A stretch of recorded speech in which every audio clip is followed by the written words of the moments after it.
하나님께서 저희들 업그레이드 되는 인생을 살게 하신 것을 감사합니다. 충성되고 지혜 있는 종이 되어 주인의 그 집 사람들을 맡아 때를 따라 양식을 나누어 줄 자가 누구뇨? 마태복음 24장 45절. 첫 번째, 한국에서의 삶.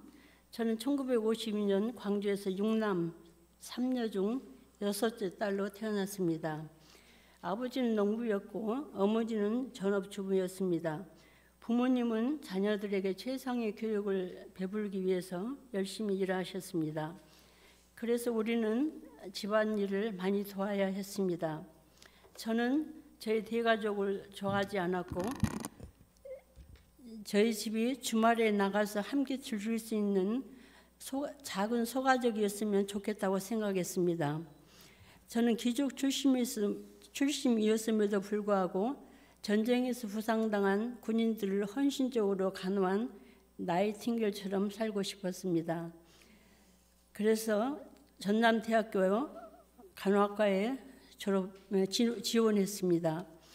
대학 시절 고등학교 친구를 통해서 UBF 모임에 나와서 처음으로 성경을 접하게 되었습니다.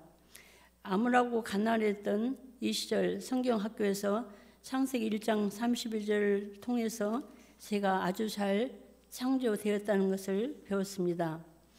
졸업 후 저는 무엇을 해야 될지 결정해야 됐습니다. 부모님은 제가 직장을 구해서 가정을 꾸리기를 바라셨습니다. 독일은 간호사가 부족해서 한국에 도움을 청했습니다. 모임에서는 많은 간호사 선교사들을 단기간 교육하여 선교사로 파송하고 있었습니다. 저는 유럽이 궁금하고 보고 싶었습니다. 한 달간의 선교사 훈련을 받은 후 간호사 선교사로 독일에 파송되었습니다. 두 번째, 독일의 초기 생활. 1974년 1월에 저는 독일 중부 도시 두이스부르크에 있는 작은 병원에 도착했습니다. 우리는 독일어를 거의 할 줄 몰랐습니다.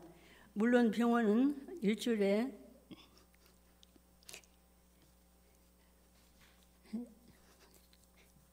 두 번씩 독일어 수업을 해주었습니다.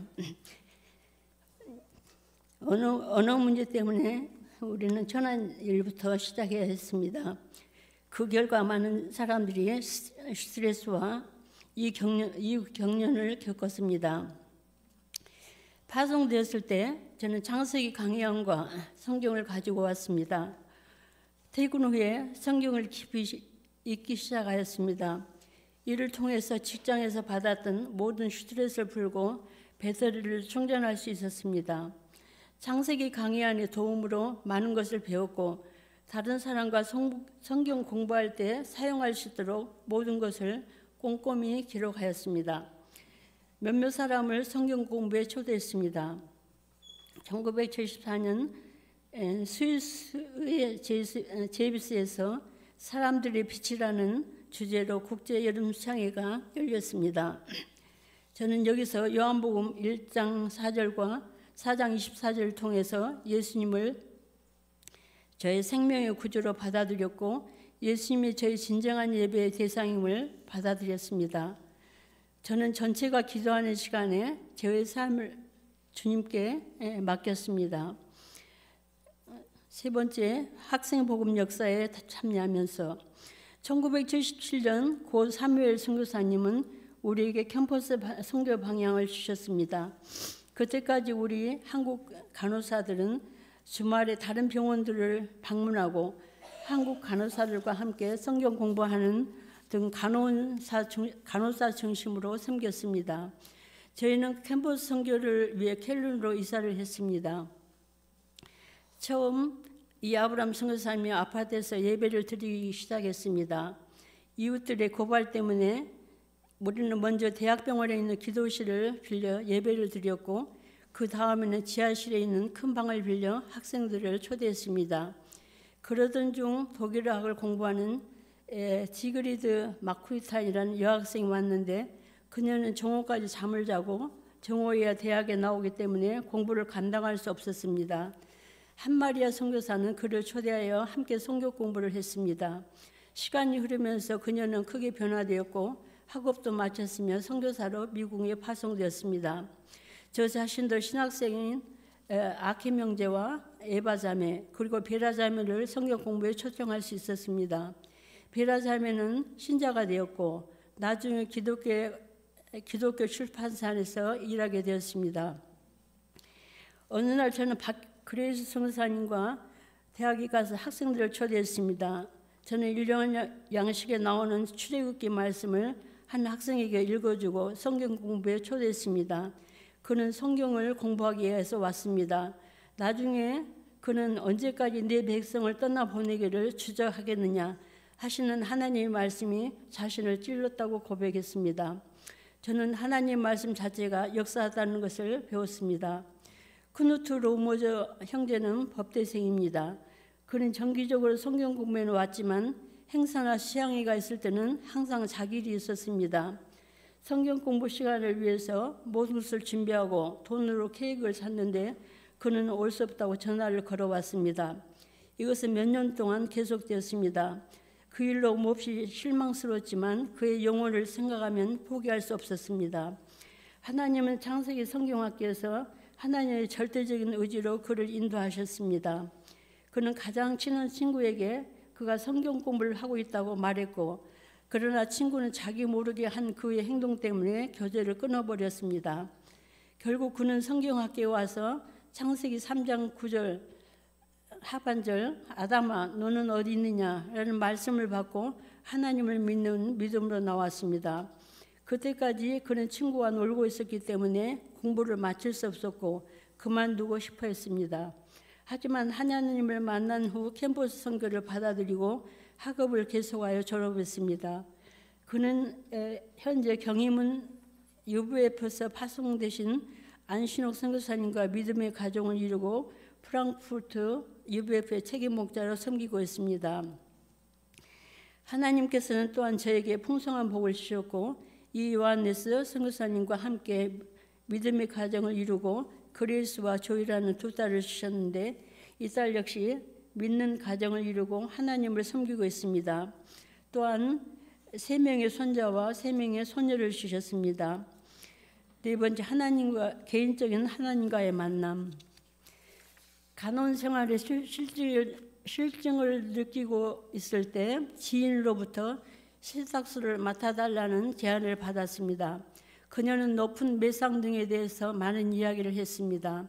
은행에서 빚을 내어 인수를 받고 사업의 사장님이 되었지만 제 마음은 매상 실적에서 자유롭지 않았습니다. 매상이 늘어나면 괜찮지만 그렇지 않으면 힘이 들고 걱정과 불안이 엄습했습니다. 나이 때문에 어떻게 사업을 그만둘 수 있을지도 걱정이 되었습니다. 세탁기가 너무 낡았고 매상이 너무 작았기 때문입니다.